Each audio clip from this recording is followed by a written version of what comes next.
Hi, my name is Pieta Valentine.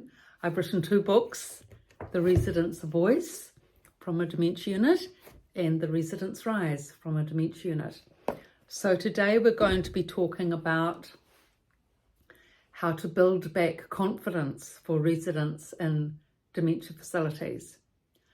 Confidence plummets actually when people come into dementia facilities because for many reasons, because they lose their autonomy, they lose their freedom, they lose their links with the outside world. I mean, so much is taken away from them. And with that, they often slump into depression. And with depression, confidence goes as well. So building back confidence is actually a really big process and a long process, which takes considerable effort, but it can be done for people in dementia facilities. So an important aspect is that before we can build back confidence, we have to be able to establish concentration. Concentration is the first thing that is required for a person with dementia to build back any building blocks of emotional strength, because with dementia, the memory is gone or well faded. The mind's often spinning with dementia stress or anxiety. So the person with dementia has to start thinking and concentrating and focusing through their intellect to develop a separate channel of thinking. That is their option. So one of the best ways to improve concentration is actually reading. Reading is a really, really good way of improving concentration. And even though most dementia residents actually can read, albeit slow, if you give them time and you give them space, often they like to, read out the letters one by one, and then after that, read out the word and then read the title. So they're often, years back from where they were, but they can read if you give them the time and you give them the resources. One big problem is that most people don't think that people with dementia can read, but they can read and they like to read, but they just need to be given the resources and the magazines and the newspapers and the books, picture books, photographic books, not novels, but books they can flick through, read and understand and enjoy. And only then can they get this chance and this opportunity of being able to get their reading back. I mean, all of them could read before they got dementia, but they need to be able to work at it and re-educate themselves and get this focus and concentration going to be able to get their reading back. So when you come and visit the person with dementia, if you bring in, a newspaper, magazines that they'll like, Women's Weekly is the favourite for women. Men, of course, always enjoy the newspaper, and sit down with them and read. Either read to them or get them to read to you, or both of you have turns in reading to each other. Read out the headlines. And in that way, the person can, when they're relaxed and they're comfortable, they're more likely to participate, enjoy it, and partake. Like, if we're stressed and anxious, it's difficult to partake in anything. In fact, it's difficult to concentrate or focus, full stop. That's why we need to relax. We need to unwind, because that will, scale back the thinking, scale back the speed, get everything onto a relaxed note. And then when we're relaxed and calm and comfortable and we're enjoying what we're doing, then, the cognition starts to click in a lot more effectively.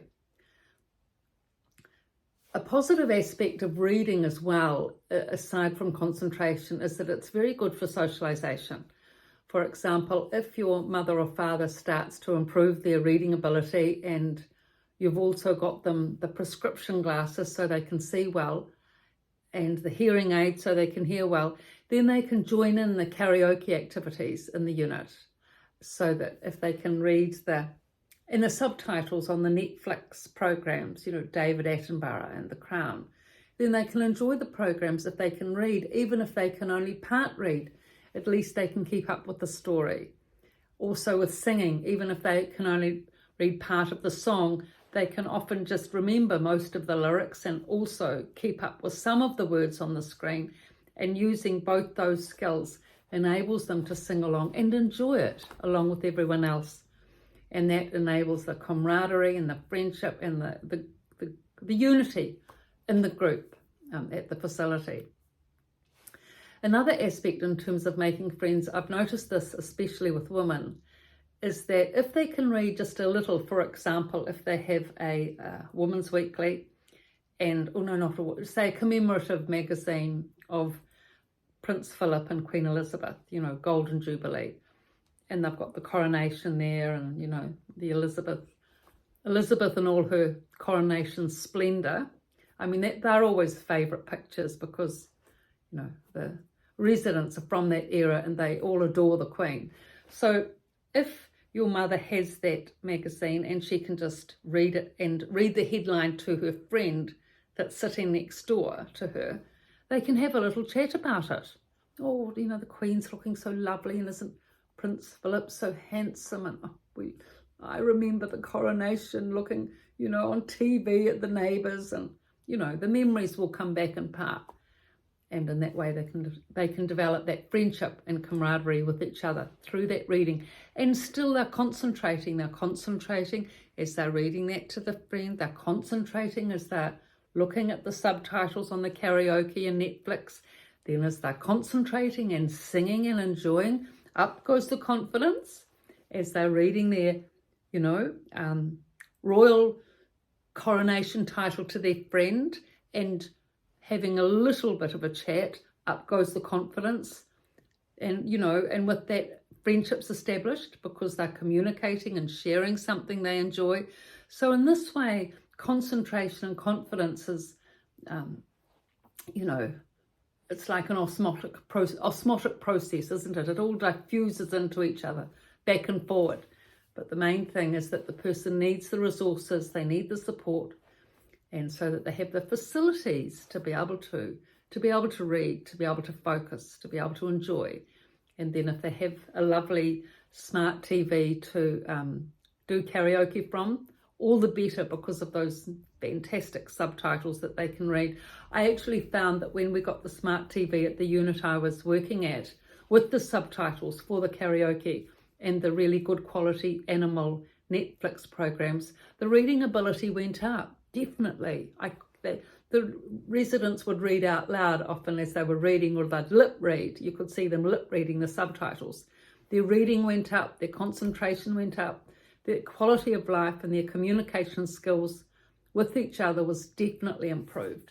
So this is a very, grassroots way of being able to establish focus and concentration for your loved one that's in a dementia unit, and it's something that we can all partake in and enjoy because it's important for the relative to enjoy the visits and the activities as well as the resident, because then the relative will continue to come and be inspired as well with the visits and take something as well. We all have to, in this process of supporting someone with dementia,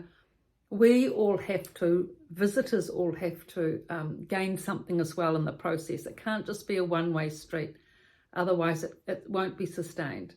So in that way, you need to find a way that you can enjoy it, the resident can enjoy it, and in that way, actually, not just you and the resident and the loved one, but actually the whole community flourishes.